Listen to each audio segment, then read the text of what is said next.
Steve Jobs a dû fermer la division matériel informatique de Pixar en 1990 et a décidé de se concentrer sur le développement d'un langage 3D avancé appelé RenderMan.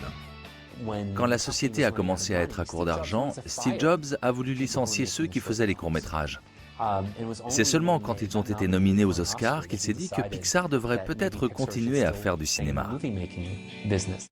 Steve Jobs conserve le département animation dirigé par John Lasseter à cause de sa charge de travail sur les spots publicitaires, qui se trouve être l'une des seules sources de revenus de l'entreprise. Dans sa vie professionnelle, il a touché le fond.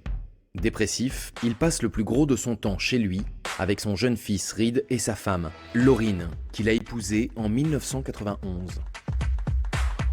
Toutefois, Steve Jobs parlera plus tard de cette partie de sa vie comme d'une chance plutôt que d'un échec.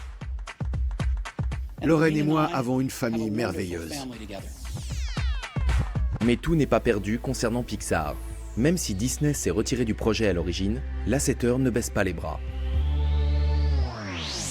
Après que le scénario a été plusieurs fois remanié, le projet est présenté une nouvelle fois.